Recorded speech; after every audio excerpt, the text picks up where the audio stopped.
کہ اس کی روح نکل جائے. کرائم ہو یا اچھائی ہو یا برائی ہو, کسی چیز کو اگر ڈیلے کریں گے ہم تو اس کی خوبی نکل جائے گی, اس کی سینٹ نکل جائے گی, اس کی خوشبو بدبو نکل جائے گی. تو یہ دونوں یعنی مجرم جو جرم کرتے ہیں مجرم اور وہ جو ادارے ہیں جو اس مجرم کو روکنے ٹوکنے سزا دینے کے لیے ریاست نے بنایا ہے, یہ دونوں ذمہ دار ہیں برابر کے.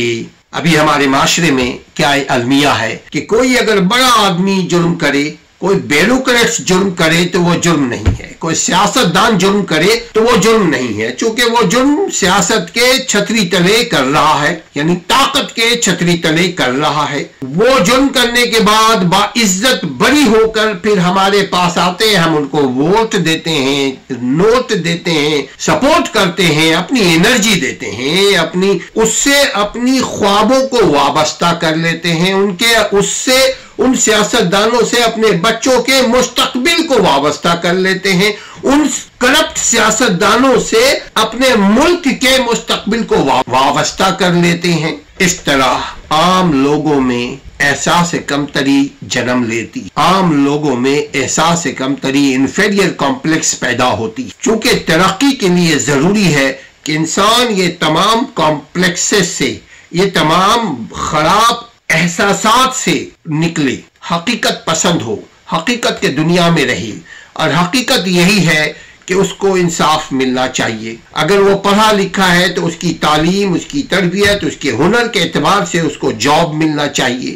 لیکن چونکہ معاشرے میں کرائم بہت تیزی سے پھیل چکی ہے, اپنی جگہ بنا چکی ہے, پیسہ دو سہولت لو, یہ ذمہ داری اسٹیٹ کی ہے کہ پیسوں سے اپنا حق لینا یہ خود ایک جرم ہے.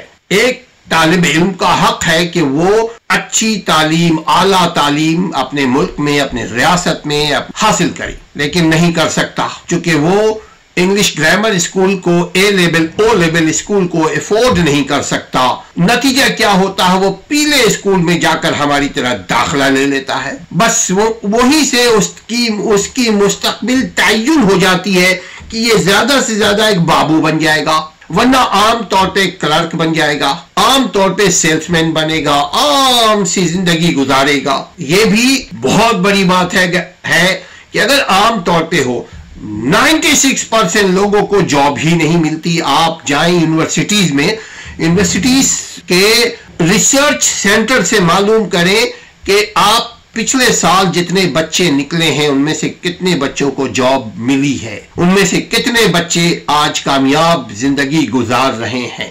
ہر آدمی کے پاس وہ ویژن نہیں ہے کہ وہ کاروبار کرے, ہر آدمی کے پاس وہ اپرچونٹی نہیں ہے کہ وہ ان اپرچونٹی کو سیڑھی بنا کر کے ترقی کرے. لیکن کم از کم جو بنیادی اس کی ضرورتیں ہیں وہ تو اسٹیٹ کی, ریاست کی, ملک کی حکمرانوں کی ذمہ داری ہے کہ ان کی بیسک نیسیسٹی کو فلفل کرے, بیسک ضرورت کو پورے کرنے کی کوشش کرے. اسی لیے تو ہم آپ کو حکمراں بناتے ہیں کہ آپ ملک سے, ریاست سے, اللہ کی زمین سے کرائم کو, جرائم کو کم کریں.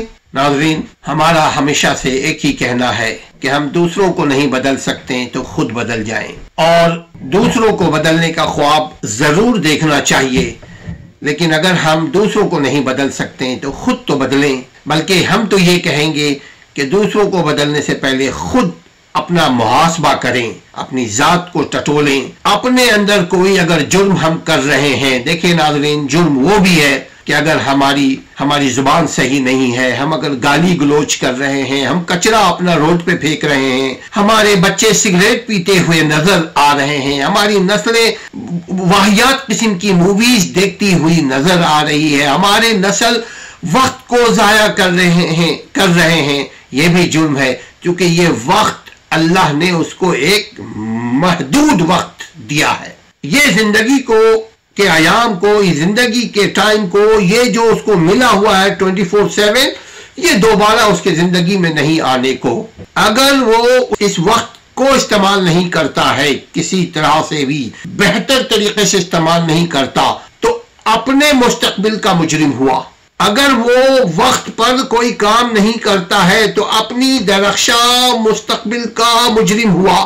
چونکہ کوئی کام اگر وقت پر کرو گے تو اس کا نتیجہ ملے گا، آج ملے یا کل ملے گا۔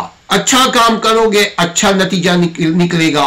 تعلیم حاصل کرتے رہو گے، موجودہ زمانے کے حساب سے تعلیم حاصل کرتے رہو گے تو آپ آج نہیں تو کل ترقی کر پاؤ گے۔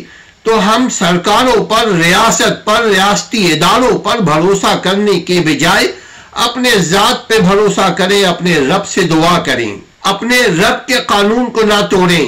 رب کا قانون یہ ہے کہ عبادت کریں وقت پر، اور سمجھتے ہوئے کہ عبادت کا مطلب یہی ہے کہ جسم کی صفائی ہو، روح کی صفائی ہو، دل کی صفائی ہو، زبان کی صفائی ہو، عمل کی صفائی ہو۔ یہ ہے، اگر ہم نہیں ان صفائیوں کا خیال رکھیں گے تو ہم مجرم ہوں گے۔ کہیں کہیں اللہ کا مجرم ہوتے ہیں، کہیں کہیں ریاست کا مجرم ہوتے ہیں۔ ہم کوشش کریں جرم کے اسباب کو اپنے اندر ٹٹولیں اور اپنی ذات سے جرم کو ڈکلائن کریں، کم کریں، ختم کریں۔ جرم کا مطلب صرف مجرم والا نہیں ہے جو معروف ہے کہ فلاں پورے پاکستان کو لوٹ گیا۔ جو سیاسی لوگ ہیں وہ جانتے ہیں لوٹ مار کس کو کہتے ہیں۔ فلاں تاجر جو ہے وہ پہلے اس نے ایک چھوٹا سا دکان کھولا تھا، آج وہ ارب پتی ہے۔ کیوں؟ اس نے چیزوں میں ملاوٹ کر کے، اس نے ذخیرہ اندوزی کر کے، اس نے چیزوں کی قیمتوں میں اضافہ کر کے، بڑھا چڑھا کر کے اس نے خوب کمایا، کبھی کبھار پاؤڈر بیچ کر کمایا۔ آج وہ ارب پتی ہے، کل وہ ہمارے ساتھ گلی کے نکڑ پہ بیٹھ کے چائے پیا کرتا تھا، آج وہ ارب پتی ہے۔ دنیا اگر اس کو نہ پکڑ سکے، نہیں پکڑ سکتی تو نہ پکڑے، لیکن اللہ کی عدالت اس کو پکڑے گی، آج نہیں تو کل۔ ہم اور آپ کوشش کریں کہ اپنے ذات سے جرم کے اسباب کو تلاش کریں۔ سب سے پہلے بیماری کو تلاش کریں، علاج میں آسانی ہوتی ہے۔ ہم اپنے ذات سے جرم کو نکالیں۔ جرم میں یہ بھی ہے کہ ہم روڈ پہ جا رہے ہیں، اگر موٹر سائیکل پہ سے یا کار پہ اگر ریڈ لائٹ آئی، ہم نے پرواہ نہیں کیا، اگر عام لوگ ہیں ادھر ادھر دیکھا کہ پولیس تو نہیں دیکھ رہی ہے تو ہم دوڑ لگایا، ریس لگایا، یہ بھی جرم ہے، اللہ تو دیکھ رہا ہے۔ جرم میں یہ بھی ہے کہ ہم سگریٹ پی کر کے دھواں سے اپنے ماحول کو ابرآلود کر رہے ہیں، پولوشن کا سبب بنا رہے ہیں۔ جرم میں اس کے بعد سگریٹ کی اس ٹوٹی کو اٹھایا پھینک دیا۔ جرم میں یہ بھی ہے ہم پان نسوار گٹکا یہ وہ چیزیں کھا کر کے اپنے دانت کو بھی خراب کر رہے ہیں اور ماحول کو بھی خراب کر رہے ہیں۔ تو اپنے اندر جرم کو تلاش کریں، اس اسباب کو تلاش کریں، جب مل جائے جرم تو اس کو ریموو کرنے کی کوشش کریں۔ دین دنیا میں آپ کی ترقی ہوگی انشاءاللہ تعالی۔ اپنا اور اپنے گھر کا، اپنے ارد گرد کا خیال رکھیے۔ جہاں کہیں کوئی جرم ہو رہا ہے، آپ یہ دیکھیں کیا اس جرم کو ہم کچھ کم کر سکتے ہیں اپنے اخلاق سے، اپنے علم سے، اپنی زبان سے، اپنے وسائل سے۔ اگر کر سکتے ہیں، دائرے میں رہتے ہوئے قانون کو پہ عمل کرنے کے لیے قانون کو توڑا نہیں جاتا۔ اچھائی کو پھیلانے کے لیے برائی کی سواری نہیں اختیار کی جاتی۔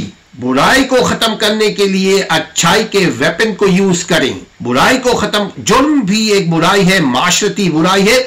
اگر کسی معاشرے میں جرم عام ہو جائے تو وہ معاشرے کی ترقی ڈیڈ اینڈ پہ چلی جاتی ہے۔ کوشش کیجئے اپنی ذات سے، اپنے گھر سے جرم کو نکالیں، خود بخود آپ کے معاشرے سے جرم کم ہو جائے گا۔ اپنے گھر والوں کا امن و آشتی کے ساتھ خیال رکھیے، ہمارے چینل کا بھی۔ السلام علیکم ورحمۃ اللہ۔